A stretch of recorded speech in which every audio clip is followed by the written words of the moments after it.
হ্যাঁ, আমার দাদা পীর রহমাতুল্লাহ আলাইহির কয়জন সন্তান? মুজাদ্দিদুজ্জামান দাদা পীর রহমাতুল্লাহ আলাইহির 5 আওলাদ, ঠিক কি না? হ্যাঁ, 5 আওলাদ। তো নাজমুস শাহাদাত ন হুজুর পীর কিবলা রহমাতুল্লাহ আলাইহি, যাকে নাজমুস শাহাদাত বলা। তো হুজুরের, আমার দাদা হুজুর পীর কিবলার 5 আওলাদের মধ্যে তিনি 9 আওলাদ, সেজো নসেজো আমরা যেটা বলি, ঠিক কি না? তো নসেজো সন্তান। তো সেই সন্তানের ভূমিষ্ঠকালে একদম মানে দেখলেই মায়েরা যারা ছিলেন ঘরের মধ্যে নড়াচড়া নেই, কিছুই নেই, কথাও বলে, চেল্লায় না, কাঁদে না। বাচ্চা ভূমিষ্ঠ হওয়ার কিছুক্ষণের সাথে সাথেই একটা কেঁদে ওঠে, আওয়াজ করে ওঠে। এই বিষয়টা সব মায়েরা জানে। কিন্তু নাজমুস শাহাদাত আমার মুজাদ্দিদুজ্জামান দাদা হুজুর পীর কিবলার আওলাদ সবে ভূমিষ্ঠ হয়েছে, কাঁদে না, নড়াচড়াও করে না। মহলের বাইরে খবর চলে আসলো, মুজাদ্দিদুজ্জামানের কাছে খবর চলে আসলো, হুজুর হুজুর সন্তান যেটা হয়েছে সে নড়াচড়া করে না, কাঁদে না, তো আপনি একটা ব্যবস্থা করে দেন। তো হুজুর যেন কথাটাকে খুব বেশি নিলেন না, কান দিলেন না, তো ওইভাবে রাখা আছে, দেখা যাক কি হয়। মৃত কেউ বলতে পারছে না, কিন্তু মৃত্যু যেন হয়ে গেছে, দেখলেই সবাই ভাববে যে মারা, একেবারে মরা ছেলে হয়েছে। কিন্তু না, এইরকম একটা পরিবেশের মধ্য দিয়ে আল্লাহর ওলি মুজাদ্দিদুজ্জামান আস্তে আস্তে তিনি তো রয়েছেন মহলের বাইরে, আর মায়েরা ছটফট করছেন বাচ্চাটাকে নিয়ে। আল্লাহ পাকের মাহবুব বান্দা মুজাদ্দিদুজ্জামান আমিরের শরিয়াতের কাছে খবর এসে গেল, হুজুর জানাজার কি ব্যবস্থা করা হবে? হুজুর আপনার 9 সন্তান সবেমাত্র ভূমিষ্ঠ হয়ে নড়াচড়া করে না, হুজুর তার জন্য কি আলাদা কিছু ভাবনা চিন্তা করেছেন? জানাজার জন্য কি আমরা গোসল তৈরি করে দেব? জানাজার জন্য কি তার গোসল বানিয়ে তার কাপড় চোপড় পরিয়ে দেব? আল্লাহর ওলি মুজাদ্দিদুজ্জামান দাদা পীর রহমাতুল্লাহ আলাইহিকে খবর দিয়ে মহলের ভিতর দিয়ে দাদি আম্মা জিনা তানারা খবর করে দিলেন, সুন্দর করে তানাকে পরিষ্কার পরিচ্ছন্ন করে কবরস্থ করার জন্য তৈরি হয়ে গেল। ও প্রিয় আব্বাজান ভাইরা আমার, জেনে রাখেন না, এইরকম একটা মুহূর্তে দেখতে পাওয়া গেল, সময় চলে গেল, জোহরের ওয়াক্ত সময় হয়ে গেল, জোহরের পরে আসরের সময় হয়ে গেল প্রায়। এই আসরের মুহূর্তে তানার বাইরে আনা হলো, তানাকে কবরস্থ করে দেওয়া হবে। 9 সন্তান আর নাই, সে মরা সন্তান হিসাবে পৃথিবীতে এসেছে। সবার ভাবনা এটাই, কিন্তু না, জেনে রেখে দিন আমার মুজাদ্দিদুজ্জামান তখন কিন্তু বিচলিত তিনি হলেন না। সন্তান যে মরা এই ভাষাটা তিনি বললেন না। আল্লাহর ওলি মুজাদ্দিদুজ্জামান আমিরের শরিয়াত কুতুবুল আলাম হুজুর আমার কিছুক্ষণের মধ্যে দেখতে পাওয়া গেল, যাকে কবরস্থ করার মতো অবস্থা, ছেলেটাকে মাটি মঞ্জিল করা হবে, এই রকম একটা মুহূর্তে দেখতে পাওয়া গেল। বাচ্চা ছেলে 9 সন্তান, ওই নাজমুস শাহাদাত 9 হুজুর পীর কিবলা কাপড়ের ভিতর দিয়ে নড়াচড়া করে উঠেছে। ফুরফুরা জমিনের কথা বলছি। মুজাদ্দিদুজ্জামান আমার আপনার পীর হুজুর আমার বললেন, বাবা ও মহলের মায়েরা, মহলের মেয়েরা, তোমরা শুনে রেখে দাও না, চিন্তা করো না, আমার 9 সন্তান আমার নাজমুস শাহাদাতকে আল্লাহ পাক কবুল ও মঞ্জুর করে নিয়েছেন। আমার নাজমুস শাহাদাতকে আল্লাহ পাক কবুল করে নিয়েছেন।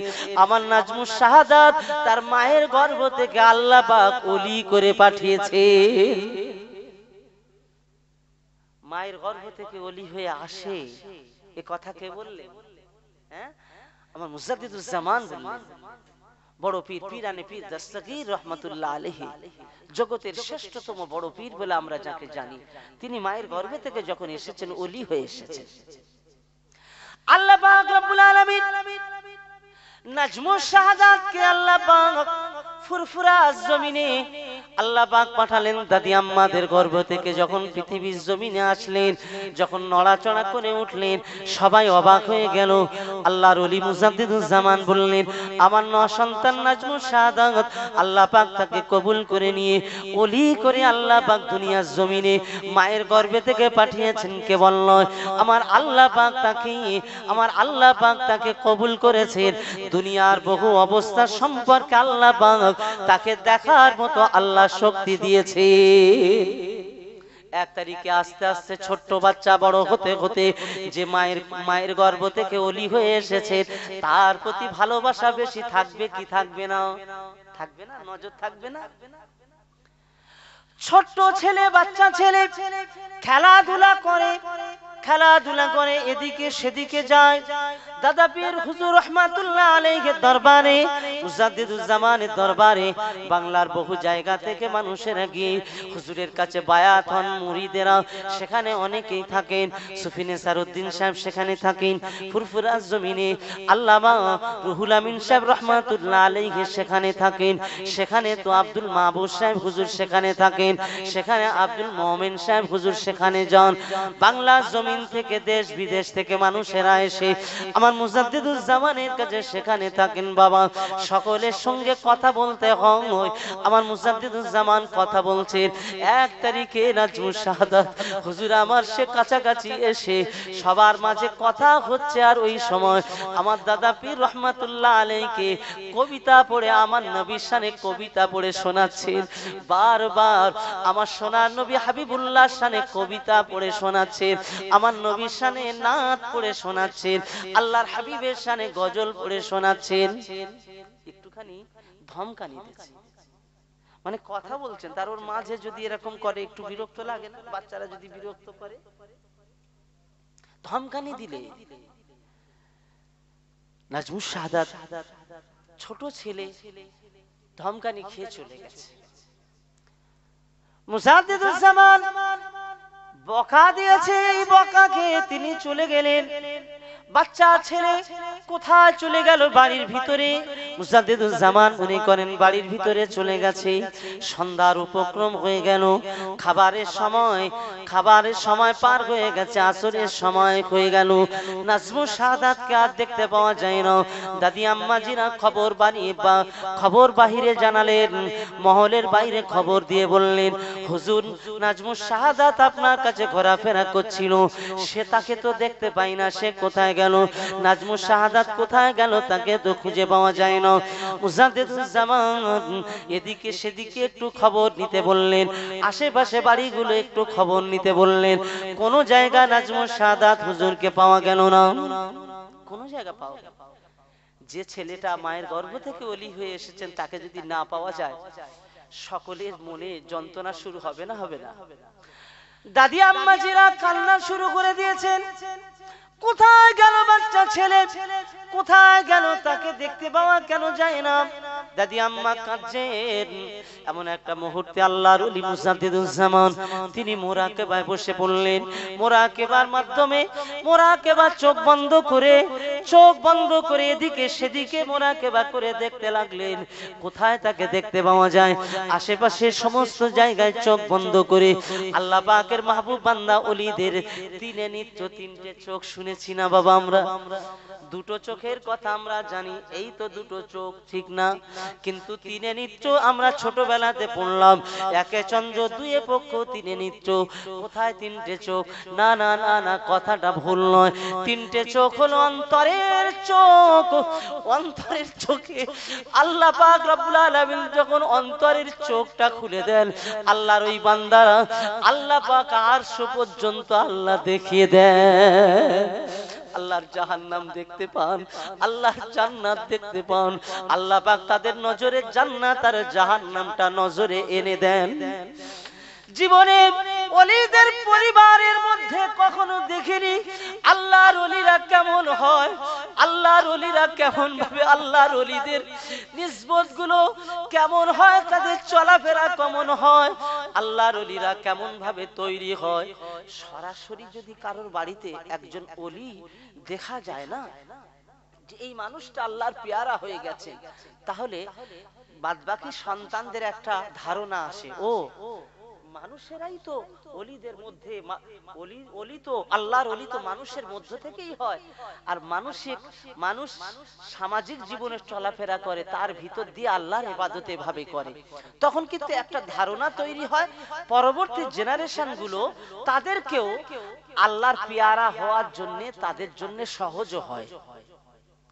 পরিবার যদি ভালো হয় তাহলে তার সন্তানাদি এই পরিবারের প্রভাবে তার সন্তান পাশাপাশি সেগুলো ভালো হবে না, হবে না। প্রিয় ভাইরা আমার, নাজমুস শাহাদাত হুজুরকে পাওয়া যায় না। মুসাদ্দিদুস জামান চোখ বন্ধ করে মুরাকাবায় বসে পড়েছেন, মুরাকাবা করে বলছেন, আমি তো আশেপাশে সব জায়গা দেখলাম, কোন জায়গায় দেখতে পাই না। আবার মুরাকাবার নিয়েতে আবার বসে পড়লেন, কোন জায়গায় দেখতে পাওয়া যায় না। মুরাকাবার নিয়েতে দেখতে দেখতে তিনি বিদেশগুলোতে দেখতে লাগলেন। এমন একটা মুহূর্তে মুরাকাবার ভিতরে দেখতে পেলেন মদিনার জমিনে তিনি পৌঁছে গেলেন। মদিনার জমিনে খুঁজতে খুঁজতে নাজমুস শাহাদাত কোথায়, নাজমুস শাহাদাত কোথায়, খুঁজতে খুঁজতে একেবারে তিনি তানার নজরে ধরা পড়লো। তানার নজরে তিনি দেখতে পেলেন গো নাজমুস শাহাদাত ধরা দিয়েছে। কোথায় আছে নাজমুস শাহাদাত? তানার নজরে তিনি দেখতে পেলেন আল্লাহ নবীর রওজা মোবারকের ভিতরে এক পাশে বসে বসে তিনি আল্লাহ রাসূলের শানে গজল পরিবেশন করছে, নাত শরীফ পড়ছেন। কি পড়ছেন? নাত পড়ছেন। প্রিয় ভাইরা আমার, অবাক লাগবে কিনা জানি না। হ্যাঁ, অন্তর চক্ষু যাদের খুলে যায়, হাজার প্রমাণ আপনার কাছে আমি দিতে পারি, কোরআন হাদিসের হাজার প্রমাণ দিতে পারি। আমি তাফসীরের কিতাব পড়ছিলাম বাবা, তাফসীরের কাবীরের ভিতরে কথা লেখা রয়েছে। আল্লাহ পাক রব্বুল আলামিন বলেছেন, তোমরা পৃথিবীর মাটিতে জামাতবদ্ধ হও, তোমরা আমার রশিটা ধরো, ওই জামাতের রশিটা তোমরা ধরো, তোমরা ওই রশিটা ধরে থাকো, রশি থেকে বিচ্ছিন্ন হইও না। তোমরা ওয়াতাসিমু বিহাবলিল্লাহি জামিআন ওয়া লা তাফাররাকু, এই রশি থেকে তোমরা বিচ্ছিন্ন হইও না। তা তাফসীরের লেখক তিনি লিখেছেন, এই তাফসীরের লেখক লিখলেন এই রশি বলতে কোন রশি আল্লাহ পাক বুঝিয়েছেন, তোমরা এই রশিটা ধরো, এই রশি থেকে বিচ্ছিন্ন হইও না। এই রশিটা আল্লাহ পাক রব্বুল আলামিন আল্লাহর আসমান থেকে নিয়ে আল্লাহ পাক রব্বুল আলামিন আরশ মহল্লা থেকে একটা রশি ঝুলিয়ে দিয়েছে। ওই রশিটা আমার নবী পাকের কাছে পৌঁছে দিয়েছে। ওই রশিটা আমার রাসূলুল্লাহ ধরে নিয়ে আমার রাসূলের সাহাবায়ে কেরাম থেকে নিয়ে আল্লাহ পাকের রাসূলের সাহাবায়ে কেরামদের হাতে তাবিন তাবে তাবিন আল্লাহ পাক রব্বুল আলামিন যাদেরকে এক কথায় কবুল করে নিয়েছেন, যারা আল্লাহর পেয়ারা হয়ে গিয়েছেন, আল্লাহ যারা মাহবুব হয়ে গিয়েছেন, আল্লাহ পাক কোরআনে তো একটা জায়গায় জানিয়ে দিয়েছেন সূরা ফাতিহার ভিতরে, আমি আল্লাহ সিরাতাল মুস্তাকিম সিরাতাল লাযিনা আনআমতা আলাইহিম, যাদেরকে আমি আল্লাহ নিয়ামত দিয়েছি, এই নিয়ামত প্রাপ্ত যারা হয়েছে এই মানুষগুলোর অন্তর চক্ষু খুলে গেছিল, এই মানুষগুলোর অন্তর চক্ষু খুলে যায়, এরা নিয়ামত প্রাপ্ত হয়ে গেছে, এদের অন্তর চক্ষুটা এমন ভাবে আল্লাহ খুলে দেন, আল্লাহ পাক দুনিয়ার সব কিছু আল্লাহ পাক দেখিয়ে দেন। একবার জোরে বলুন সুবহানাল্লাহ। ভাইজান, আমার আব্বা জানে না, আমার আব্বা জানের একটা কথা আপনাকে বলি বাবা, আমার আব্বা জান গত সপ্তাহে বৃহস্পতিবার ইন্তেকাল করেছেন জুমার রাতে।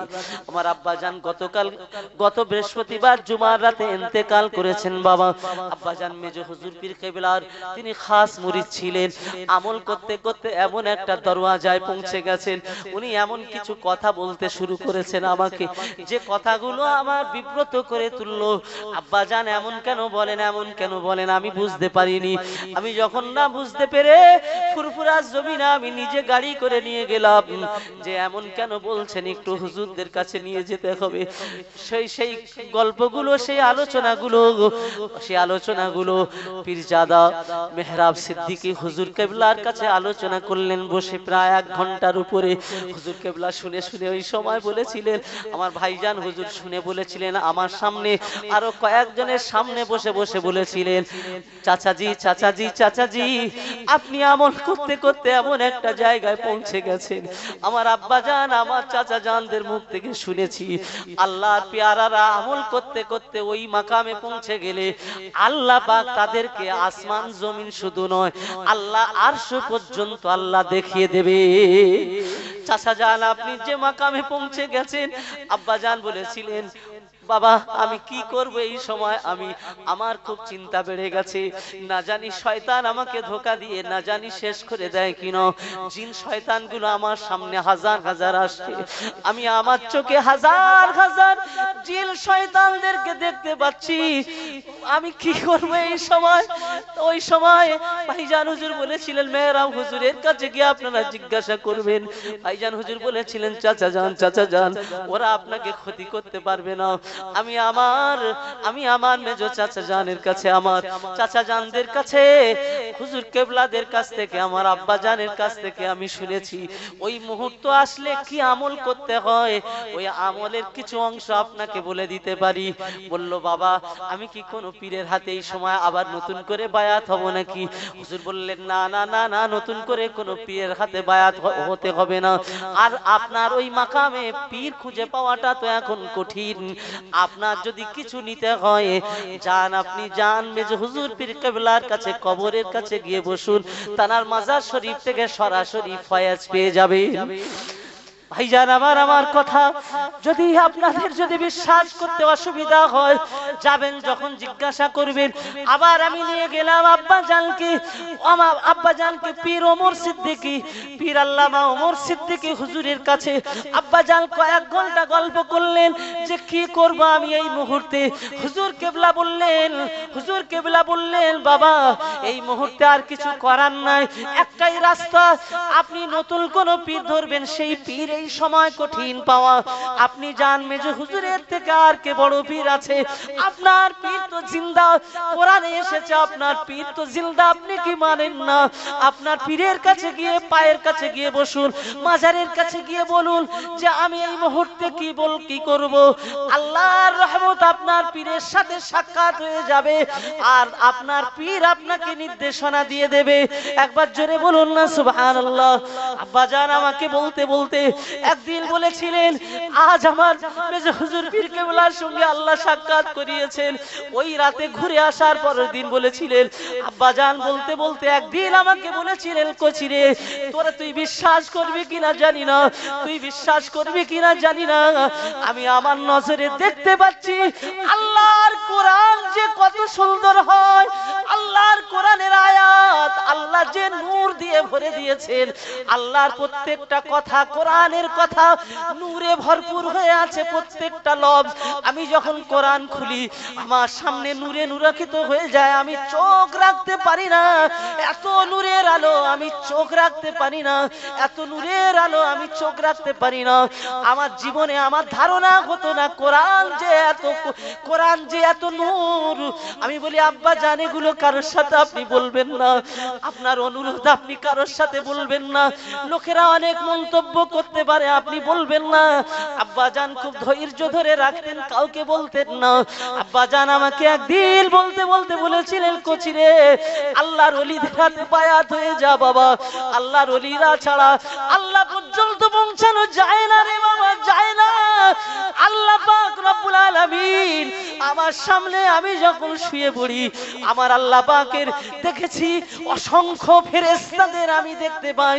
আল্লাহ পাক আমাকে দেখিয়ে দিয়েছেন জান্নাত আর জাহান্নাম পর্যন্ত আল্লাহ আমাকে দেখিয়েছে। আমি আল্লাহ শপথ করে বলছি, আমি আল্লাহ পাকের জাতের শপথ করে বলছি, আমি মিথ্যা বলে, আমার আব্বা তো সবে 1 সপ্তাহ হলো ইন্তেকাল করেছে, কেন মিথ্যা কথা বলবো আপনাদের কাছে? মেহরাব সিদ্দিকী হুজুরের কাছে জিজ্ঞাসা করবেন। মিনহাজ ভাইজান আমার আব্বা জান ইন্তেকালের 1 সপ্তাহ আগে তিনি আমাদের বাড়িতে গিয়েছিলেন, এই কথাও তিনিও শুনেছিলেন। আমার আব্বা জানের কাছে আল্লাহ শুকরিয়া করে বলছি, বহু জেনেরাও পর্যন্ত এসে আমি বলেছিলাম, আব্বা জান হুজুররা তো আপনাকে মুরিদ করতে বলেছেন, কিন্তু আমার একটা পরামর্শ আছে বেটা হিসাবে, আপনি কাউকে মুরিদ হওয়ার জন্য বলবেন না।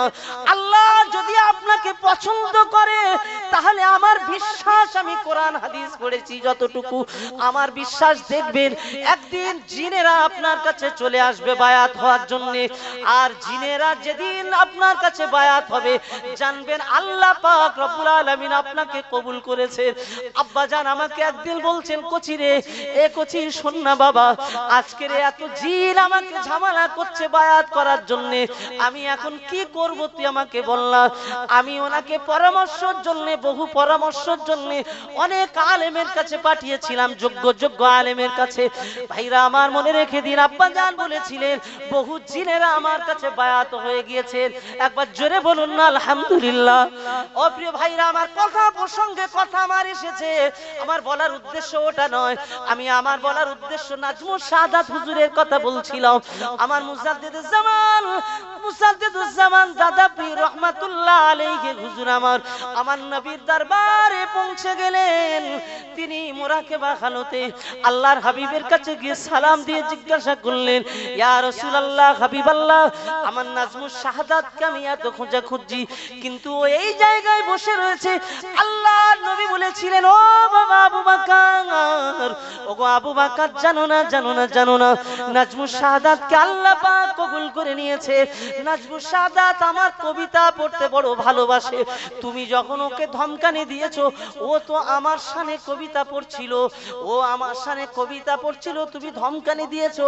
তাই সরাসরি আমার আল্লাহ পাক রব্বুল আলামিনের দয়ায়, আল্লাহ পাক রব্বুল আলামিন নাজমুস শাহাদাতের ওই ভালোবাসার বিনিময় আমার আল্লাহ ওকে নিয়ে আমার সামনে হাজির করে দিয়েছে। একবার জোরে বলবেন না সুবহানাল্লাহ। আল্লাহর মাহবুব বান্দা আল্লাহ পাকের দরবারে বড় পেয়ারা হয়। তো আমি যে কথা বলতে গিয়ে এই কথা বললাম যে আমার নবীর শানে একটু মন জোড়ানো কবিতা রাতের অন্ধকারে বসে বসে একা একা বলতে পারেন না? যখন মনে ভালো লাগে না, সোনার নবীর শানে নাত পড়বেন, দেখবেন মনে আল্লাহ শান্তি এনে দেবেন। আল্লাহ পাক অবশ্যই আপনার মনে শান্তি এসে যাবে। আপনি যখন মনটা ভালো লাগবে না, আমি আমার আল্লাহ আপনাকে বলছি, মনটা যখন ভালো লাগবে না, আপনি তখন নিজে নিজে একা একা পড়বেন, বালাগুল আউলা বিকামালিহি কাশাবাত দুজা বিজামালিহি হাসানাত জামিউ খিসালিহি সাল্লু আলাইহি ওয়া আলিহি। এই দরুদ আমার নবীর শানে পড়তে থাকবেন। জবানটা আমার নবীর শানে দরুদে ভরিয়ে তুলুন, জবানটা আমার নবীর শানে দরুদে ভরিয়ে তুলুন। জবান যদি আমার প্রিয় নবীর শানে দরুদে ভরিয়ে তুলতে পারেন, আল্লাহ পাক রব্বুল আলামিন আপনার মরণটা ভালো দেবেন। আর আপনার জীবনে সব আমল থাকলো, মরণ যদি না ভালো হয়, আপনার জীবনে সব আমল থাকলো, কিন্তু মরণ যদি না ভালো হয়, তাহলে ওই আমলের আর কোনো কি মূল্য আছে?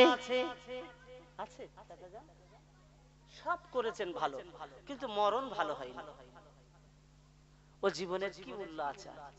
জীবনের আর 5 পয়সার মূল্য নেই। মরণটা যার ভালো, সে আল্লাহর কাছে ভালো। কার কাছে ভালো? আল্লাহর কাছে। মরণ ভালো হবে কি হবে না, তার জন্য কান্না দরকার আছে না? মরণ যার ভালো হবে, মরণ কার ভালো হবে সে বিষয় তো আল্লাহ বলেছেন, কোরআনে বলেছেন, হাদিসে এসেছে। মরণ যদি ভালো করতে চাও, জীবনটাকে দোয়া করো। আল্লাহ রাসূল সাল্লাল্লাহু আলাইহি ওয়াসাল্লাম শিখিয়েছেন, তোমরা দোয়া চাও আল্লাহর কাছে, জুমার রাতে যেন আল্লাহ পাক মরণ দেয়। এই দোয়া চাও, আল্লাহ যেন জুমার রাতে মৃত্যু দাও। আল্লাহ তুমি আমার মরণ তো দেবেই, এটা তো আমি জানি, কিন্তু আল্লাহ আমার যেন জুমার রাতে মরণ হয়। জুমার রাতে মরণটা দামি মরণ না কমা দামি? দামি মরণ। জুমার রাতে ইমানদারের মরণ যদি হয়, আল্লাহ পাকের নবী সাল্লাল্লাহু আলাইহি ওয়াসাল্লাম বললেন, ভালো মউতের নমুনা কিছু আছে, ভালো মউতের কিছু নমুনা আছে। এই ভালো মউত যাদের হয় তারা বড় ভাগ্যবান, খারাপ মউত যাদের হয় তারা তো ভাগ্যবান হতে পারে না, তাদের কবরের জিন্দেগিতে বড় কষ্টের হয়। ভালো মউত যাদের হয়, কবরটা তাদের জন্য সুখের হয়। ভালো মউতের জন্য আল্লাহর কাছে চোখের পানি ফেলো, রাতের অন্ধকারে কাঁদো, আল্লাহর কাছে বিনয়ী হয়ে রাতের অন্ধকারে তওবা করো। তোমাকে যেতেই হবে, যেতেই হবে, যেতেই হবে। সেজন্য আল্লাহর কাছে এত কাঁদো, ফালিয়াযাকু কলিলাও ওয়ালিয়াবকু কাসীরা। তুমি এত কান্নার চোখ বানাও, হাসো জীবনে কম, সারাটা জীবন হেসে হেসে কাটিয়ে দিলে। হে যুবক, চায়ের দোকানে হাসলে, আড্ডাখানায় হাসলে, বন্ধুদের নিয়ে হাসলে, এত অট্ট হাসির জীবন বানালে, মাহফিলে বসে বসে হাসলে, সব জায়গায় হাসলে, মসজিদে গিয়ে হাসলে, সব জায়গায় যখন হাসলে, কাঁদলে কখন বলো? এখন সব হাসি বেশি হচ্ছে না, হয় না? হ্যাঁ, একটু মাহফিলে বসে কাঁদবে কিনা, কোরআনের মজলিসে, সেখানেও হাসি ঠাট্টায় ভরে উঠছে। হচ্ছে না, হয় না? আমি কি ভুল বলছি? চণ্ডীপুরের ভাইরা আমার বাবাজিরা সারা দেন আমার সঙ্গে কথা বললে, তাহলে তো আমি বুঝবো যে না আমি ঠিক বলছি। হাসি ঠাট্টার জীবনটা ভরে উঠেছে না। আল্লাহ, কি জীবন, সবসময় হাসি। জীবনে কান্নার চোখ তৈরি করুন। আল্লাহ রাসূল দয়া নবী পাক জবানে বললেন, মান কানা আখিরু কালামাহু লা ইলাহা ইল্লাল্লাহ ফাদাখালাল জান্নাহ। মান কানা আখিরু কালামাহু লা ইলাহা ইল্লাল্লাহ ফাদাখালাল জান্নাহ।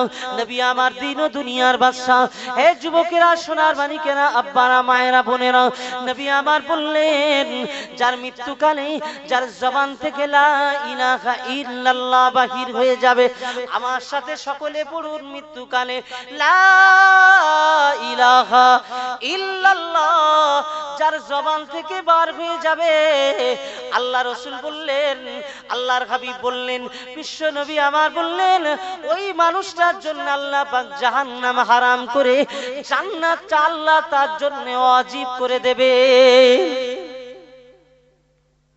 মৃত্যুকালে এই কলেমা তার যদি নসিব হয়ে যায়, এই মরণটা ভালো মরণ না খারাপ মরণ? ভালো মরণ। এই রকম যদি কারো মরণ হয়, সেই মরণটা বড় দামি মরণ। সেজন্য হাদিসে এসেছে, মানুষ যখন মৃত্যু শয্যায় সজ্জিত হয়, তোমরা সেখানে গিয়ে তালকিন করো, তার পাশে বসে বসে লা ইলাহা ইল্লাল্লাহ নিজে নিজে জোরে আওয়াজ দিয়ে পড়ো। আল্লাহ পাক যদি তার জবান থেকে বলিয়ে নেওয়ার হয়, আল্লাহ তার জবান থেকে বলিয়ে নেবেন। আল্লাহ তার জবান থেকে বলিয়ে নেবেন। কার জবান থেকে বলিয়ে নেবেন? যার জবানে আমার নবীর দরুদ লেগেছিল, যার জবানে আল্লাহ আল্লাহ জিকির লেগেছিল, যার জবানে আল্লাহ আল্লাহ জিকিরে ভরপুর হয়েছিল, আল্লাহ পাক রব্বুল আলামিন তার জবান থেকে আল্লাহ বার করে নেবেন। জোরে বলুন না সুবহানাল্লাহ। সারাটা জীবন যার জবান থেকে গালি লেগে থাকলো, যার জবানে অন্যায় মিথ্যা কথা লেগে থাকলো, যার জবানে কটু কথা লেগে থাকলো, যার জবানে পরের গীবত গিল্লা লেগে থাকলো, ওই মানুষটা আল্লাহ পাক মরণের সময় কলেমা নসিব করবে বলে কি মনে হয়? কিভাবে হতে পারে? তুমি সারাটা জীবন তোমার জবানে, তুমি জবানটাকে ভিজিয়ে রাখতে পারলে না আল্লাহ আল্লাহ বলে। তার মউতটা বড় ভালো হয়। মউতুল মুমিনু বিআরজিল জাবিন। আল্লাহ রাসূল দয়া নবী বললেন, আমার হাবিবুল্লাহ বিশ্ব নবী বললেন, নবী আমার দিল দুনিয়ার বাদশা হাবিবুল্লাহ জনাবে মুহাম্মদুর রাসূলুল্লাহ সাল্লাল্লাহু আলাইহি ওয়াসাল্লাম বলেন, বিআরজিল জাবিন, জেনে রাখো না ও দুনিয়ার মানুষেরা, ওই মানুষটার মউতটা বড় ভালো, ওই মানুষটার মউতটা বড় ভালো, সে বড় ভাগ্যবান যার মউতের সময় তোমরা দেখতে পাবে কপালে ঘামে জর্জরিত হয়ে গেছে, কপালে ঘামে ভিজে গেছে, সারা শরীরটা ঘামে ভিজে যাচ্ছে, কপালে দরদর করে ঘাম ভরে গেছে। এই মানুষটার মউতটা বড় ভালো।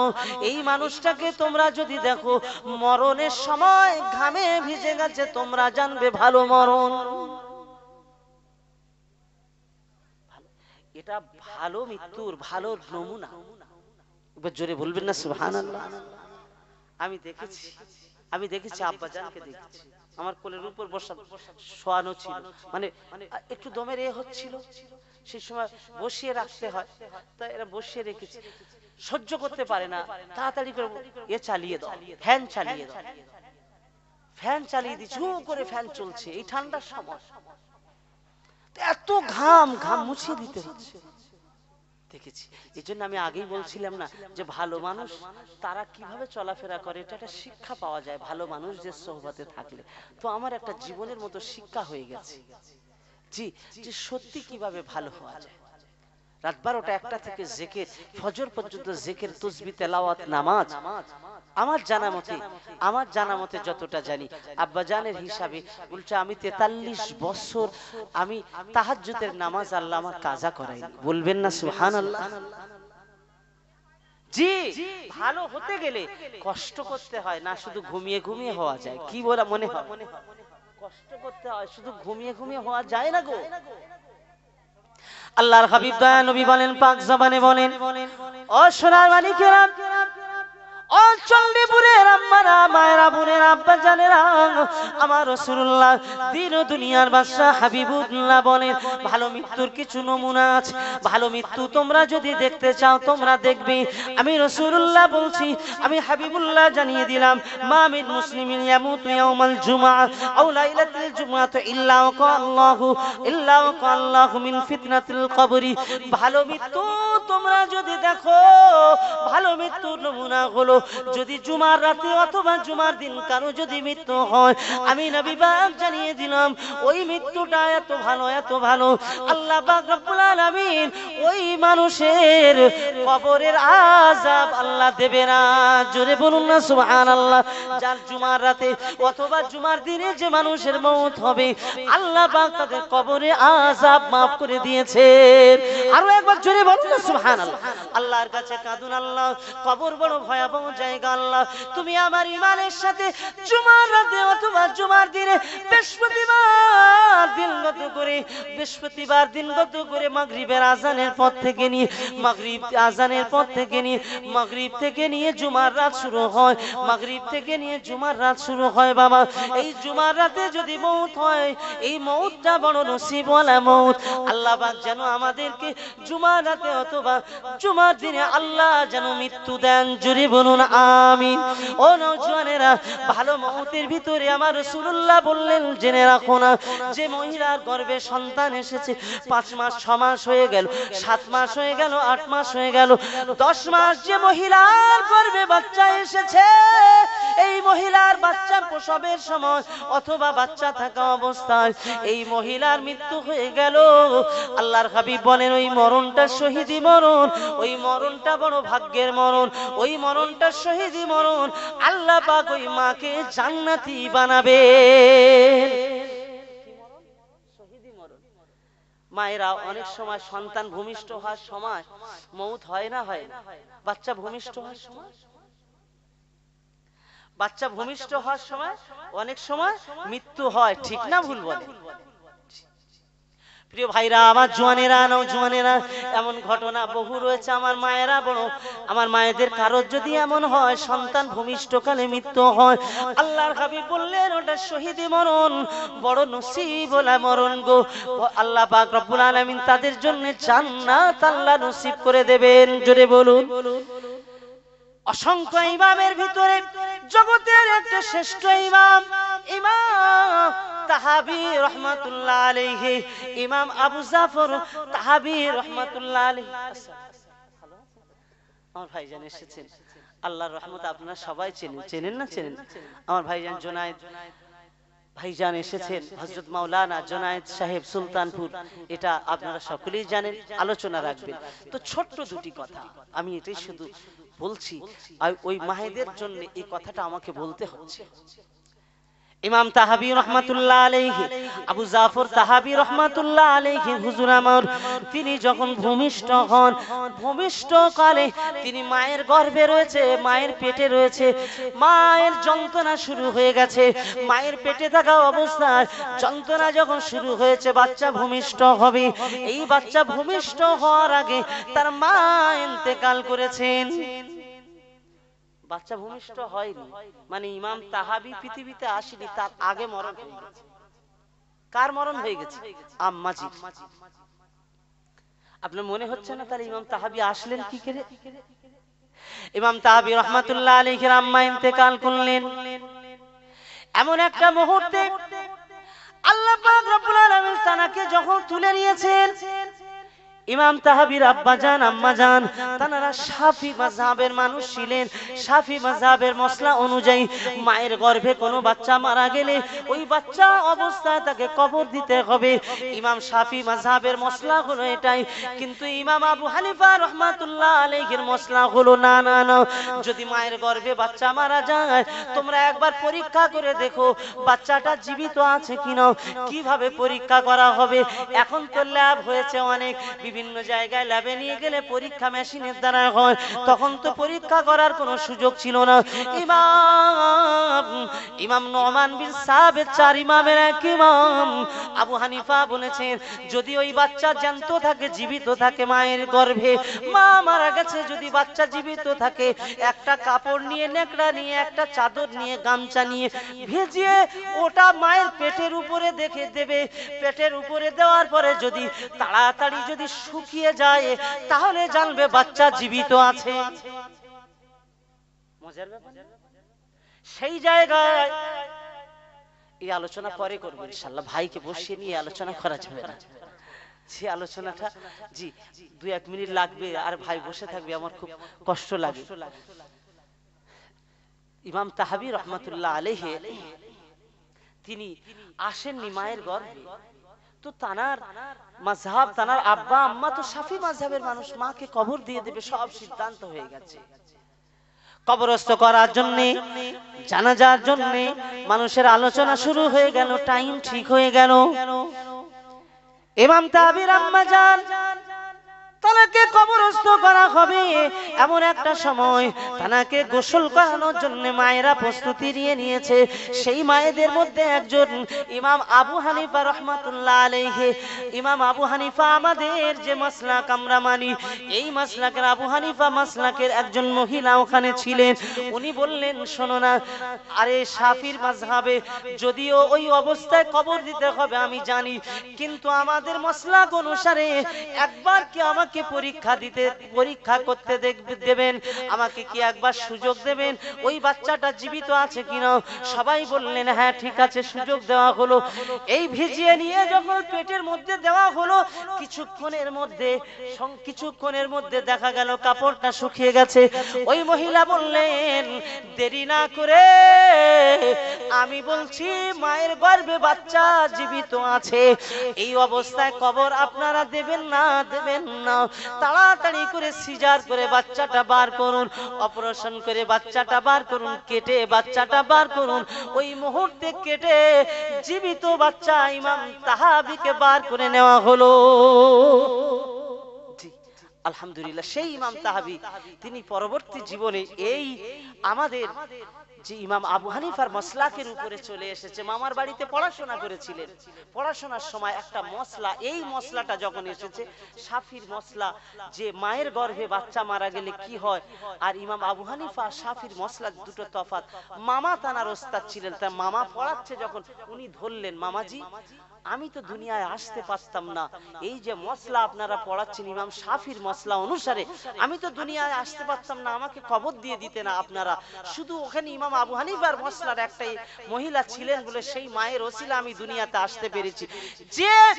যে ইমামের মসলা অনুসারে, যে ইমামের মতের অনুসারে আমি দুনিয়াতে আসতে পেরেছি, আমি সেই ইমামের দলে আজকে থেকে চলে গেলাম, আমি আর শাফির মাযহাবে থাকবো না, আমি সেই মাযহাবে চলে যাব। তাই ওই দিন থেকে তিনি মাযহাব পাল্টে নিলেন, নিয়ে এমন মাযহাবকে মেনে নিলেন ইমাম আবু হানিফার মাযহাবে তিনি একজন ব্যারিস্টার হয়ে গেলেন। জোরে বলুন না সুবহানাল্লাহ। জি আল্লাহর শুকরিয়া। আমি বিস্তার আলোচনা না করে সংক্ষিপ্ত বোঝাতে চাইলাম, এই রকম ক্ষেত্রে অনেক সময় হয় মা ইন্তেকাল করে ফেলে, সেজন্য মায়ের বাচ্চাগুলো যদি এই অবস্থায় মরে যায় তাহলে ওই মা কিন্তু শহীদ হয়ে গেল। আল্লাহ ক্ষমা করে দেন বান্দার সব গুনাহগুলো। কেন? তাদের চোখের পানির বিনিময়। যদি তুমি একটু চোখের পানি ফেলতে পারো, আজ মাহফিলে বসেছি নিজেদের জীবন তৈরি করার জন্য, এবং যাদের জন্য ইসালে সওয়াব মাহফিল, তাদের কবরে মাগফিরাতের জন্য, আল্লাহ তাদের কবরে শান্তি দেন। আমাদের যারা চলে গেছেন, যে যেখানে আছেন, এই কামনা মাহফিলগুলোতে হয় না? হয় না? আমরা আমাদের জীবনের কামিয়াবি করতে চাই। আল্লাহ পাক তাই বললেন ফালিয়াযহাকু ক্বালিলান ওয়ালিয়াবকু কাসীরা জাযাআম বিমা কানু ইয়াসনাউন। ফালিয়াযহাকু ক্বালিলান, ও আমার বান্দা বান্দিরা, পৃথিবীর জমিনে যতদিন বাঁচো, পৃথিবী হায়াতে জিন্দেগিতে তোমাদের জীবনে হাসো কম কাঁদো বেশি। পৃথিবীর মাটিতে কম হাসো কাঁদো বেশি, জীবনটা কান্নার বানিয়ে তোলো, জীবনটা আল্লাহর ভয়ে কাঁদো, আল্লাহর জন্য কাঁদো, জাহান্নামের ভয়ে কাঁদো, আল্লাহর কাছে নাজাতের আশায় কাঁদো, আল্লাহর রেজামন্দির জন্য কাঁদো, আল্লাহ তোমার ইবাদত কবুল করেছেন কিনা কাঁদো। জীবনে তোমার ত্রুটি, তোমার ইবাদত তোমার জিন্দেগিতে যত করেছো, ওই ইবাদত গুলো আল্লাহর কাছে কবুলিয়াত ইবাদত কিনা চিন্তা করো।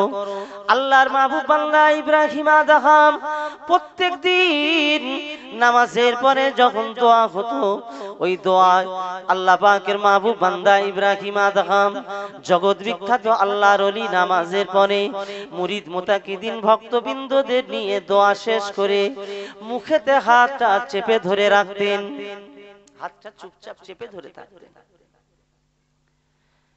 আল্লাহর প্রিয় বান্দা ইব্রাহিম আদমের হাত চেপে ধরা দেখে বারে বারে তিনি হাতটা চেপে ধরেন মুখের উপরে। এক তারিখে তানার মুরিদ মুতাকিদিন ভক্তরা জিজ্ঞাসা করলেন, ও আমাদের পীর ইব্রাহিম আদম, আপনি এমন করে দোয়া শেষে মুখে হাতটা লাগিয়ে রাখেন কেন? কি আপনার অসুবিধে? কোথায় অসুবিধে? কোনটা আপনার অসুবিধে? কেন এমন করে মুখেতে হাত চেপে রাখেন? ইব্রাহিম আদম তানার মুরিদ মুতাকিদিনদেরকে বলেছিলেন, বাবারা বাবারা, আমার জীবনে আমি যে ইবাদত করি, আমি যে ইবাদত করলাম, নামাজ পড়লাম, আল্লাহর কাছে আমি দোয়া কামনা করেছি, হাতটা আমি চেপে ধরে থাকি এই কারণে, না জানি আল্লাহর হাবিব বলেছেন যে মানুষের ইবাদত আল্লাহ পছন্দ করবে না, আল্লাহর ফেরেশতারা নিয়ে যাওয়ার পরে ওই ইবাদতটা যদি পছন্দনীয় না হয়, ওই ইবাদতটা আল্লাহ পাক ফেরেশতাদেরকে বলেন, ও আমার ফেরেশতারা, যাও চলে যাও, এই ইবাদত আমার কাছে পছন্দের নয়। আল্লাহর ফেরেশতারা ইবাদত গুলো নিয়ে ওই বান্দার দিকে দৌড়ে দৌড়ে চলে আসে, আল্লাহর হুকুম হয়ে যায় ওর মুখে ছুঁড়ে মেরে দাও, আল্লাহর ওই বান্দার মুখে ছুঁড়ে মারা হয়। ইব্রাহিম আদম বলেন, হে আল্লাহর বান্দারা, জানি না আমার ইবাদত আল্লাহর কাছে কবুল হয়েছে কিনা, সেই জন্য তো আমার বড় ভয় হয়, আমি আমার মুখে যাতে না আমার ইবাদত ছুঁড়ে মারতে পারে, সেই জন্য আমার মুখটা আমি চেপে ধরে থাকি। বলুন আল্লাহু আকবার। কতটা ভয় করতেন আল্লাহ, আল্লাহকে এতটাই ভয় করতেন যে আমার ইবাদতটা কবুল হয়েছে কিনা আমি তো জানি না, তো আমার সেজন্য আমার খুব ভয় লাগে। আল্লাহ পাক বলেছেন, বান্দা মনে রাখো, এই দুনিয়ার জমিনটা বড় কঠিন, এই দুনিয়ার জমিন, এই দুনিয়ার জমিনটা তোমরা এমন একটা জমিন মনে করো, তোমাদের স্থায়ী জায়গা মনে করো না। আমি আল্লাহ পাক রব্বুল আলামিন তোমাদেরকে পরীক্ষার জায়গা তৈরি করেছি দুনিয়াটা। তোমরা আমার উপরে যারা ঈমান এনেছো, সারাটা জীবন ঈমানের উপরে তোমাদের পরীক্ষা দিতে হবে, সারাটা জীবনই পরীক্ষা দিতে হবে। হঠাৎ করে ভয়াবহ একটা পরিস্থিতি, রাস্তা মনে করেন ফাঁকা জায়গায় আপনি দাঁড়িয়ে আছেন, ভয়াবহ পরিস্থিতি, বিদ্যুৎ কঠিন আকারে বিদ্যুৎ চমকাচ্ছে, ভয়ানক অবস্থা। এমন একটা সময় ঝড় শুরু হয়েছে, সাইক্লোন শুরু হয়েছে, রাস্তায় দাঁড়াবার মতো কোনো পরিস্থিতি নেই এবং সঙ্গে বৃষ্টি শুরু হয়েছে। এই সময় সবাই একটা আশ্রয় খুঁজবে না, খুঁজবে না? বিশাল বিদ্যুৎ, সাইক্লোন শুরু হয়েছে, ঝড় শুরু হয়েছে, দাঁড়াবার মতো কোনো জায়গা নেই, দাঁড়াবার মতো বাইরে দাঁড়ালে একটা বিপদ এসে যেতে পারে বই কি। এই পরিস্থিতিতে মানুষ সকলেই আশ্রয় খুঁজবে, একটা আশ্রয়ে যাওয়ার চেষ্টা করবে, আমাকে একটা আশ্রয় পেতে হবে।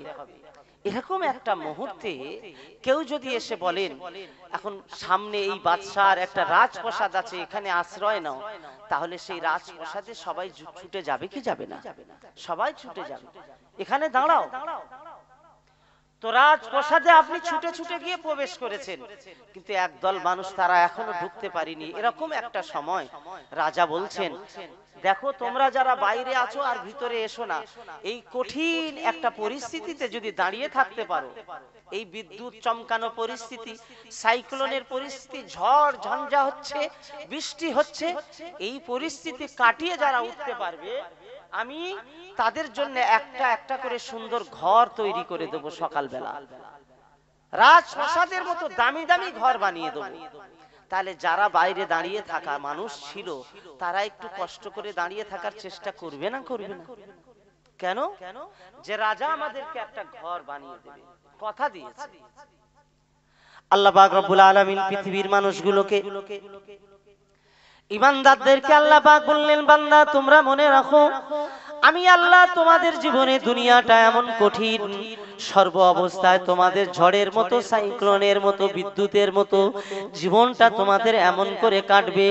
জীবনের সকল মুহূর্তে কখন ঝড় উঠবে, কখন জীবনে সাইক্লোন উঠবে, কখন তোমরা এমন বিপদে পড়ে যাবে, সারাটা জীবন বিপদের মধ্যে তোমাদের ঈমানি পরীক্ষা দিতে হবে। ওয়ালা নাবলু আন্নাকুম বিশাইইম মিনাল খাউফি ওয়াল জু'i ওয়া নাকসিম মিনাল আমওয়ালি ওয়াল আনফুসি ওয়াস সামারাত। আমি আল্লাহ তোমাদের ঈমান যারা এনেছো, ঈমানদার বলে যারা দাবি করলে, আমি আল্লাহ আমার উপরে, আমার নবীর উপরে যারা বিশ্বাস করলে, তোমরা মনে করো না এই ঈমান এনেছো বলে, নামাজ পড়ছো বলে, রোজা করেছো বলে, কোরআন তেলাওয়াত করেছো বলে তোমাদেরকে ছেড়ে দেব না। আমি আল্লাহ পাক আমার জীবনে, আমি আল্লাহ তোমাদের জীবনে আমি পরীক্ষা নিয়ে নেব। সত্যিকারে তোমার ঈমানটা সত্যতার সঙ্গে, আমার বিশ্বাসের সঙ্গে তুমি ঈমান এনেছো কিনা। ওয়ালা লাবলু আন্নাকুম বিশাইইম মিনাল খাউফি, তোমাকে পরীক্ষা নেওয়ার জন্য ভয়ের মধ্যে ফেলে দেব, বিপদের মধ্যে ফেলে দেব। কে বলছে? এদিকে তাকান। কিসের মধ্যে ফেলবে? বিপদের মধ্যে ফেলবে, ভয়ের মধ্যে ফেলবে, কঠিন বিপদ দেব। এমন কঠিন বিপদ তোমার জীবনে আসবে, যে বিপদ তোমার জীবনের ভয়ের কারণ হয়ে যাবে, যে বিপদের কারণে তুমি মনে মনে করবে আমার মরণ হয়ে যেতে পারে, যে বিপদের কারণে তোমার মনে মনে আসতে পারে আমার সব ক্ষতি হয়ে যেতে পারে, যে বিপদের কারণে মনে মনে হতে পারে আমার ব্যবসা নষ্ট হয়ে যেতে পারে, যে বিপদের কারণে তোমার মনে মনে হতে পারে আমি গরিব হয়ে যেতে পারি, যে বিপদের কারণে তোমার জীবনে বড় তোমার মনে হতে পারে যে আমার সব শেষ হয়ে গেলে আমি আমার জীবনে চলবো কেমনে, এমন বিপদ তোমার সামনে আমি দেব, কঠিন বিপদ দেব। এরকম কঠিন বিপদ আমাদের অনেকেরই সামনে আসে না? আসে না? যে এইটা করে, এইটা যদি আমি না ঠিক করি তাহলে আমার সব শেষ হয়ে যেতে পারে। অথচ ওইটার প্রতি যদি আপনি মায়া লাগিয়ে ওইটার প্রতি আগিয়ে যান, তাহলে দেখা যাবে আপনার অন্যায় পথে আগাতে হবে। এমন একটা পরিস্থিতি অনেকের আসে না? আসে না? আসে কি ভাই? আপনারাই বলেন। এই পরিস্থিতিতে আল্লাহ পাক বলেন, এই পরিস্থিতিটা কে দেন? আল্লাহ বলেন, আমি দিয়ে ঈমানের পরীক্ষা নিই। তুমি যে মুসলমান বলছো এটা সত্য কিনা আমি পরীক্ষা নেব। কিয়ামতের কঠিন বিপদ, হাসরের ময়দানে কঠিন বিপদ, সেই হাসরের ময়দানে মানুষ নাফসি নাফসি করবে। আওয়াজ বসে গেছে, একটু দেখেন না, আওয়াজটাকে একটু ক্লিয়ার করেন। বসে গেছে? হ্যাঁ,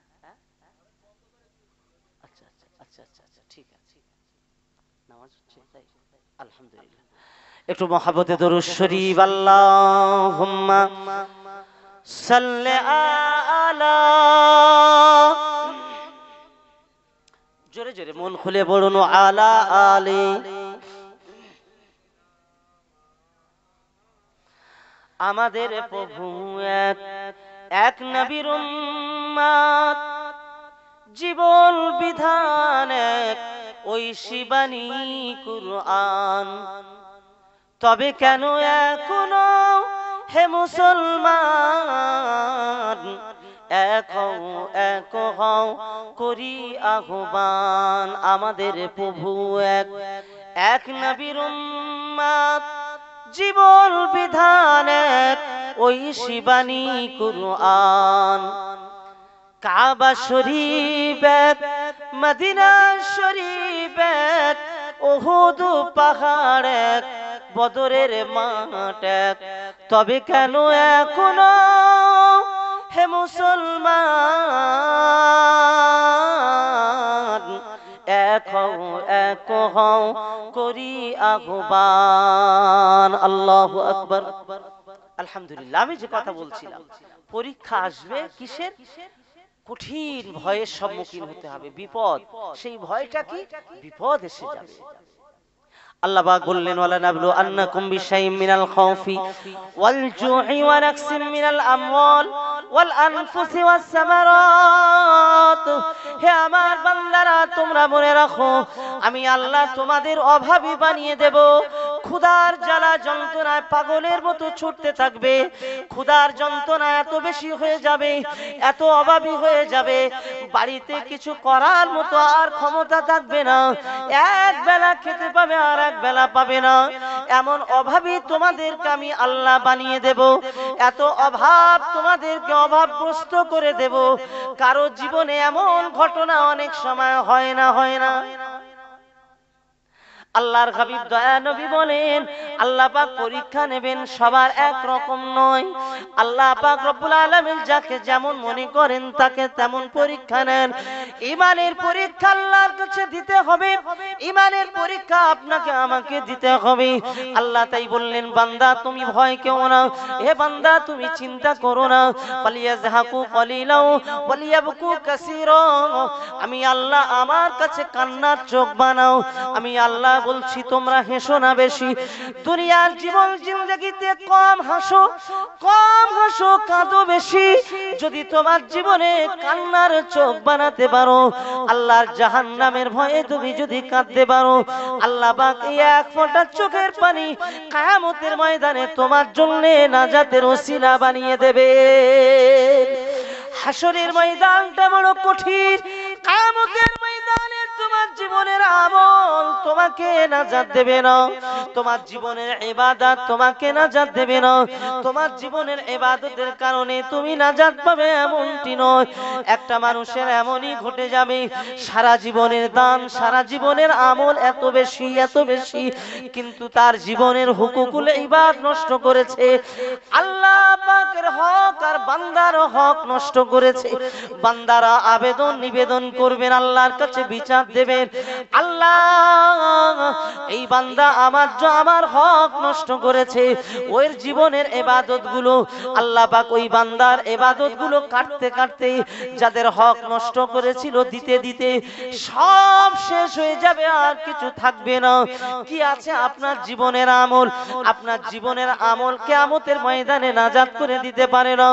আল্লাহর হাবিব বলেন, বিশ্ব নবী জনাবে মুহাম্মদুর রাসূলুল্লাহ, আমার আপনার নবী দিন ও দুনিয়ার বাদশা হাবিবুল্লাহ জনাবে মুহাম্মদুর রাসূলুল্লাহ সাল্লাল্লাহু আলাইহি ওয়াসাল্লাম, নবী আমার দিন ও দুনিয়ার বাদশা বলেন, হাসরের ময়দানে আল্লাহ যার উপরে রাজি হয়ে যাবেন, আল্লাহ যার উপরে খুশি হয়ে যাবেন, আল্লাহ পাক রব্বুল আলামিন গোপনে গোপনে গোপনে গোপনে আল্লাহ তাকে জান্নাতি বানিয়ে দেবে। আল্লাহ রাজি করার বিষয়। কেঁদেছো একদিন, আল্লাহ রাজি হয়েছে। সারা জীবন ভালো আমল নেই, সারা জীবন ভালো ইবাদত নেই। হযরতে নবী মুসা আলাইহিস সালামের জামানায় আল্লাহ পাকের এক বান্দা মুসা আলাইহিস সালামের সময় বনি ইসরাইল কওমের হাদিসে এসেছে, আল্লাহ নবী মুসা আলাইহিস সালাম ওই মানুষটার ব্যাপারে খবর পেলেন নোংরা মানুষ, খারাপ মানুষ, এত জঘন্য পাড়ায় পাড়ায় নোংরামি করে করে জীবনটাকে কালিময় করে তুলেছে, জীবনটাকে এত কালিময় করেছে, তার মৃত্যুকালে সকল মানুষেরা ঘৃণা করতে লেগেছে। আল্লাহর নবী মুসার কাছে খবর এসে গেল, হুজুর এই মানুষটা জীবনে এত নোংরামি মানুষকে বাস করতে দিত না, নারীদের প্রতি অত্যাচার জুলুম, কত নোংরামি জীবনে, জিনা ব্যভিচার চুরি অন্যায় বাটপারি শেষ নয়। আল্লাহ নবী মুসা আলাইহিস সালামকে আর কিছু বলতে হলো না, পাড়ার মানুষেরা দল দল দল দল মুসার জামানার ওই যুবক ছেলেটা, ওই মানুষটার মৃত্যুকালে পাড়ার মানুষেরা দলবদ্ধ হয়ে সবার প্রতি অত্যাচার জুলুম, সবার প্রতি অত্যাচার জুলুমের বিনিময় তার পায়ে দড়ি বেঁধেছে গো। দুই পায়ে দড়ি বেঁধে কুকুর যেমন মরে গেলে টানতে টানতে ভাগাড়ে ফেলে দেয়, কুকুর মরে গেলে টানতে টানতে নোংরা জায়গায় ফেলে দেয়, ওই রকম ওই মানুষটা মারা যাওয়ার পরে টানতে টানতে এক দূরের ভাগাড়ে ফেলে এসেছে। গ্রামের মানুষ যার ভালো বলে না সে কি ভালো? গ্রামের মানুষ কেউ ভালো বলে না, সে তো নোংরা মানুষ, টানতে টানতে তাকে ভাগাড়ে ফেলে দিয়েছে। আল্লাহ পাক রব্বুল আলামিন সব দেখেন, ইন্নাল্লাহা সামিউম বাসীর। ও আমার বান্দারা, তোমরা কি করো আমি সব দেখি এবং আমি আল্লাহ সব শুনতে পাই। আল্লাহ নবী মুসাকে আল্লাহ পাক রব্বুল আলামিন আওয়াজ দিয়ে বললেন, মুসা রে তুমি যাও, এক মানুষকে, আমার প্রিয় মানুষকে আজ তারা কুকুরের মতো টানতে টানতে পায়ে দড়ি বেঁধে তার মৃত্যুকালে তার সম্মান দিল না, মৃত্যুকালে টানতে টানতে ভাগাড়ে ফেলে দিয়ে এসেছে, তাকে নোংরা জায়গায় ফেলে দিয়ে এসেছে। ও মুসা চলে যাও, ওই মানুষটাকে তুলে নাও, নিয়ে এই মুহূর্তে ওই মানুষটাকে নিয়ে আমি আল্লাহ বলি, ওই মানুষটাকে দাফন করে দাও, কবরস্থ করে দাও, গোসল করিয়ে কাফন করিয়ে কবরস্থ করার ব্যবস্থা করো। আল্লাহ পাকের নবী মুসা আল্লাহকে বললেন, আল্লাহ রব্বুল আলামিন, আল্লাহ পাক আল্লাহ তাআলা আমি তো সব শুনেছি ও রব্বুল আলামিন আল্লাহ, গ্রামের মানুষেরা, দেশের মানুষেরা ওর প্রতি এত নোংরা ধারণা রাখে, সবার প্রতি জুলুম অত্যাচার নোংরামি। জীবনে ও যতদিন বেঁচেছে কিতাবে এসেছে একদিন নয়, দুই দিন নয়, 200 বছর বেঁচে ছিল। কত বছর? 200 বছর। মুসার জামানায় বনি ইসরাইল কওমের মানুষ 200 বছর বেঁচেছে। হায়াত আমাদের এই যুগে লোক 200 বছর বাঁচে? 70, 80, বেশি বেশি 100, খুব কম। তো 200 বছর বেঁচে আছে, 200 বছরের মাথায় সে মারা গেছে। মুসা 200 বছর বেঁচেছে, আমি আল্লাহ ওকে 200 বছর হায়াত দিয়েছি, যাও ওকে তুলে নিয়ে কবরস্থ করো। আল্লাহ নবী আল্লাহ পাককে বললেন, রব্বুল আলামিন আল্লাহ পাক আপনার হুকুম পালনে আমি তো যথাযথ কোন রকম ত্রুটি রাখবো না। আল্লাহ আপনার হুকুম পালন করতে আমি বাধ্য, আপনি যেটা আদেশ করেন সেই আদেশ আমি পালন করব। কিন্তু রব্বুল আলামিন আপনি আমাকে বলে দিন, রব্বুল আলামিন দেশের মানুষের কেমনই জবাব দেব? সকল মানুষেরা যাকে ঘৃণা করে, আমি মুসা তাকে নিয়ে যদি তুলে এনে ভাগাড় থেকে যদি তুলে এনে গোসল করে আমি তাকে গোসল করিয়ে তাকে যদি কাফন পরাই, তাকে নিয়ে আমি নিজে হাতে দাফন করি, লোকেরা আমাকে খারাপ বলবে কিনা? ও রব্বুল আলামিন আল্লাহ পাক লোকেরা কি বলবে না? আমি মুসা তাহলে নোংরা মানুষগুলোকে ভালোবাসি। আল্লাহ পাক আমি মুসা কি জবাব আমি দেব জনগণকে? আল্লাহ পাক রব্বুল আলামিন ওই সময় মুসার কথাতে জবাব দিয়ে দিলেন, ও আমার মুসা যাও যাও চলে যাও, আমি আল্লাহ পাক, আমি রব্বুল আলামিন আল্লাহ তাআলা কাকে কখন কিভাবে ক্ষমা করি একমাত্র আমি আল্লাহ জানি। একবার জোরে বলুন, কাকে কেমনই ভাবে আমি আল্লাহ কবুল করি আমি আল্লাহ জানি, কাকে কেমনই ভাবে মাফ করি আমি আল্লাহ জানি। মানুষের ধারণা একরকম হয়, কিন্তু আমি আল্লাহ মানুষের অন্তরটা জানি। ঠিক কিনা ভুল বলেন? আমরা মানুষের বাইরে দেখি না, অন্তর দেখি। আমরা বাহিরেটা দেখি, অন্তর দেখার ক্ষমতা আমাদের নেই। দেখেন ফিলিস্তিনে যারা ইসলামের জন্য শহীদ হচ্ছেন, হ্যাঁ, তাদের বড় বড় আমরা দাড়ি দেখা পাবো না অনেকেরই, তাদের মাথায় টুপি দেখা পাবো না, বড় পাঞ্জাবি দেখা পাবো না, তারা এমনি এরকম সাধারণ দেশে ঘুরছে, অথচ ইসলামের জন্য পাগল জানকে কুরবানি করে দিচ্ছেন এবং প্রকাশ্য বুলেটের সামনে দাঁড়িয়ে আছে, মৃত্যু হবে হবে, কিন্তু আমরা মসজিদুল আকসাকে নিতে দেব না। জোরে বলা যাবে না? আর একটু জোরে বলা যাবে না? জীবন দিচ্ছে, জীবন দিয়ে মসজিদুল আকসার জন্য জীবন দিয়ে আল্লাহ পাকের মসজিদকে রক্ষা করার চেষ্টা করছেন। জোরে বলা যাবে না? তাহলে আমরা অন্তরকে কিভাবে বুঝবো? অন্তরটা তো আমরা জানি না। আল্লাহ পাক রব্বুল আলামিনের নবী মুসাকে আল্লাহ কালিমুল্লাহ বানিয়েছেন। ও আমার নবী মুসা, ও আমার নবী মুসা, তুমি জানো না তার অন্তরের খবর জানো না? ও আমার মুসা জানো, গত রাতে সে 1 তারিখে গত রাতে সে গোসল তৈরি করে, সে গোসল করে নিজে পবিত্র হয়ে আমি আল্লাহ পাক রব্বুল আলামিন তোমার উপরে যে কিতাব নাযিল করেছি তাওরাত, ওই কিতাব সে পড়তে শুরু করেছিল। ওই তাওরাতের কিতাব পড়তে পড়তে, ওই তাওরাত কিতাব পড়তে পড়তে পড়তে পড়তে সাইয়্যিদুল মুরসালিন রাহমাতাল লিল আলামিন খাতামান নবিয়্যিন, আমি যাকে নবী কুলের শিরোমণি বানাবো, আমি যাকে নবী কুলের শিরোমণি বানাবো, আমি আমার হাবিবের কথা তোমার তাওরাতের ভিতরে উল্লেখ করেছি। ওই তাওরাতের পৃষ্ঠায় পৃষ্ঠা আমার রাসূলের নাম আল্লাহ পাক উল্লেখ করেছেন। ওগো আমার মুসা, আমার হাবিবের নাম, আমার রাসূলের নাম নবী মুহাম্মদুর রাসূলুল্লাহ সাল্লাল্লাহু আলাইহি ওয়াসাল্লামের নাম ওই ব্যক্তি দেখতে পেয়ে ওর মনে কি যেমন এমন জেগে উঠলো। তাওরাতে যে জায়গাগুলোতে আমার হাবিবের নাম লেখা দেখতে পেয়েছে, ওই জায়গাগুলোতে ও প্রাণ দিয়ে ভালোবেসে ওই জায়গাগুলোতে নামের উপরে চুমা দিতে শুরু করেছিল। এমন ভাবে চুমা দিচ্ছিল, ও কি ভালোবাসা ওর অন্তরে জানি না, ওর অন্তরে এমন ভালোবাসা জন্মে গেল। আমার সাইয়্যিদুল মুরসালিন, আমার রাহমাতাল লিল আলামিন, আমার হাবিবুল্লাহর প্রতি ভালোবাসা নিয়ে ঝরঝর করে কান্না, এমন কান্না চোখের পানি ফেলছিল। আমি আল্লাহ পাক আমার নবীর প্রেমে, আমার নবীর ভালোবাসায়, আমার হাবিবের ভালোবাসায় যখন প্রেম দেখিয়ে কান্না করছিল, চোখের পানি পড়ছিল, আমি আল্লাহ দয়াময় বড় মেহেরবান, আমার প্রিয় হাবিবের জন্য চোখের পানি ফেলবে, আমি আল্লাহ সহ্য করতে পারিনি। আমি আল্লাহ পাক রব্বুল আলামিন ওর জীবনের 200 বছরের যে পাপ ছিল, বড় বড় 200 বছরের অন্যায়, এত অন্যায় করেছে আমি আল্লাহ সব জানি। ওর অন্যায় এত গুনাহ আমি আল্লাহ সব জানি। তারপরেও যখন আমার হাবিবের নামের উপরে, আমার হাবিবের প্রেমে যখন ও চুমা দিতে লেগেছে, বুকে তাওরাতটা জড়িয়ে ধরে ঝরঝর করে কান্না করছিল, আমি আল্লাহ আমার রহমতের দরিয়ায় জোশ মেরে ওর জীবনের সব গুনাহগুলোকে মাফ করে ফেলেছি। আর একটু জোরে বলুন না সুবহানাল্লাহ।